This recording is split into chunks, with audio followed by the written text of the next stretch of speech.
अयोध्या में श्री राम की दिव्य मूर्ति बनाने के लिए नेपाल से देवशिलाएं पहुंच चुकी हैं। ये वो दिव्य शिलाएं जिनमें नारायण का वास माना जाता है। नेपाल से पहुंची इन दिव्य शिलाओं की कहानी जितना भावनात्मक है, इसका वैज्ञानिक पक्ष भी उतना ही प्रबल। आखिर श्री राम जानकी की मूर्ति के लिए यही शिलाएं क्यों चुनी गई? देखिए देवशिलाओं की पूरी कहानी।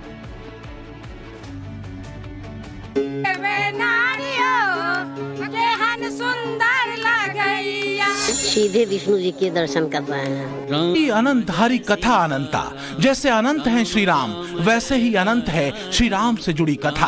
अनंत है वो आनंद जो श्वेत शिला में अपने आराध्य की छवि देख नेत्रों से बहता है।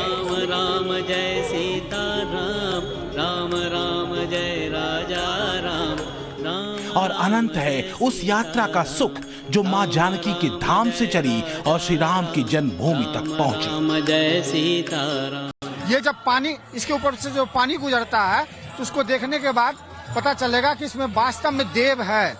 उसका ऑरा बनता है, वो बहुत ही विलक्षण है। पूरे विश्व में सिर्फ नेपाल में वो शालिग्राम पत्थर मिलता है। श्री राम की छवि छुपाए इस देव शिला को जिस किसी ने देखा, स्पर्श किया, भर नेत्र निहारा, वो राम का हो गया।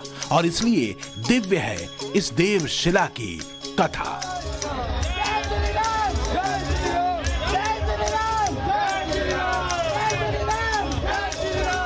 नेपाल से पहुंची दोनों शिलाओं को अयोध्या के राम सेवकपुरम में रखा गया और यहाँ पे आप देख सकते हैं किस तरीके से लगातार लोग जो है वो यहाँ पूजा अर्चना इसकी कर रहे हैं। तमाम लोग जो है देश के अलग अलग हिस्सों से यहाँ पहुंच रहे हैं और जैसे ही ये पूरी यात्रा के दौरान हमने देखा कि ऐसे ऐसे लोग, क्योंकि भीड़ यहाँ उमड़ रही थी, अभी भी लोग यहाँ पहुँच रहे हैं। इन शिलाओं से ही भगवान श्री राम का जो विग्रह है वो तैयार होना है और ये आस्था है लोगों की। लोग ये मान रहे हैं कि ये जो शिलाएँ हैं, इन्हीं शिलाओं से भगवान की मूर्ति बननी है और कहीं ना कहीं इसमें ही राम वो देख रहे हैं। आप लोग यहाँ आए हैं पूजा करने के लिए, ये शिलाओं की पूजा आप लोग कर रहे हैं। आप लोग तक इसी से भगवान राम की प्रतिमा बनेगी? जी जी, इसी से। सनातन कितना सरल है, कितना भावुक है, कितने भरे हृदय का है और कितना भाव प्रबल। ये नेपाल से अयोध्या तक की दिव्य देवशिला यात्रा के हर एक पड़ाव पर दिखा। तो क्या है काली गंडकी के देवशिला की कथा? शालिग्राम से अलग कैसे है ये देवशिला? श्री राम की मूर्ति के लिए देवशिला ही क्यों चुनी गई?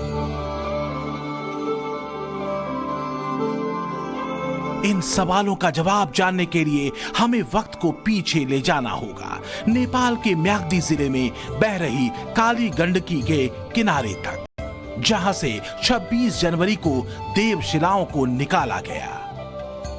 काली गंडकी नदी जानी जाती है यहां मिलने वाले दिव्य शालिग्राम के लिए। सनातन धर्म में शालिग्राम के पत्थरों में स्वयं नारायण का वास माना जाता है, लेकिन शालिग्राम शिलाएं ज्यादातर काले रंग की होती हैं, नारायण के जैसे ही श्यामल रंग।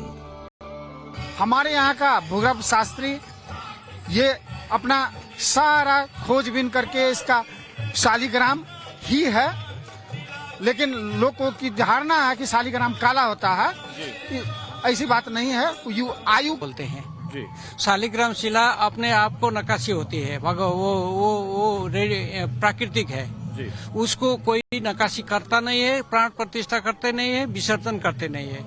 वो ये तो क्वार्टजाइट और कैल्साइट है, इसको नक्काशी कर सकते हैं। ये नक्काशी करने के लिए लाए हैं, देवशिला है। तो काली गंडकी से मिलने वाले शालिग्राम वास्तव में काले रंग के गोल पत्थर होते हैं, जिनकी रचनाएं भी अलग होती हैं, जबकि काली गंडकी की देवशिला वास्तव में सफेद है, जिसकी रचना भी अलग है।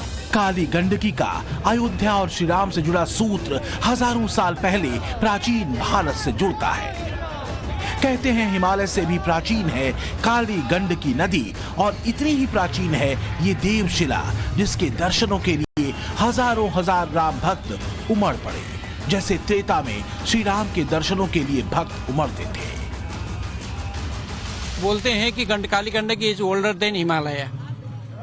तो काली गंडकी हिमालय बाद में उठ गए थे। उस वक्त एशियन प्लेट और इंडियन प्लेट जो टेक्टोनिक अपलीट होके हिमालय बन गए, तो उसी जगह उसी टाइम में ये 6.5 करोड़ बरस में ये ऊपर चला गया था। इसको बोलते हैं टोनी एगन, ये जो जियोलॉजिस्ट का अनुमान है। माला फूल चढ़ा रहे हैं, देवशिला की मौली हाथों में बांधकर श्री राम से अटूट बंधन बांध रहे हैं। काली गंडकी नदी से निकले पत्थरों में विष्णु का वास माना जाता है। इन पत्थरों में भगवान विष्णु से जुड़े चिन्ह मिलते हैं जिन्हें शालिग्राम कहा जाता है। शालिग्राम में शंख, चक्र, वज्र, पद्म के चिन्ह होते हैं। श्री राम भगवान विष्णु के अवतार माने जाते हैं। नेपाल के जानकी धाम जनकपुर से चली देवशिला ने हर उस पड़ाव को स्पर्श किया जो श्री राम जानकी से जुड़े हैं। यही वजह है कि मिथिला से अयोध्या तक राम भक्तों ने देवशिला को स्पर्श कर सनातन परंपरा के उन पवित्र स्थानों को स्पर्श किया जो प्रभु श्री राम और मां सीता से जुड़ते हैं। राम और सीता जी का विवाह हुआ था कि विवाह उत्सव राम और सीता जी का प्रथम मिलन एक फुलहर में पड़ता है, जो भारत के अभी जनकपुर धाम उप महानगर पालिका के अंतर एक परिक्रमा लगती है 15 दिनों का। उस परिक्रमा का दूसरा पड़ाव है फुलहर। वह जानकपुर से चलने के बाद जठी बॉर्डर से होते हुए हम लोग फुलहर, जो गिरजा स्थान, जो माँ गिरजा पूजन करने के लिए माँ जानकी जी जाती थी, उस जगह होते हुए हम लोग भारत में प्रवेश किए। अयोध्या में बन रहे श्री राम के भव्य मंदिर में मां जानकी के धाम से आए देवशिला को ही क्यों चुना गया, इसकी कथा भी वैसी ही विलक्षण है जैसी राम कथा।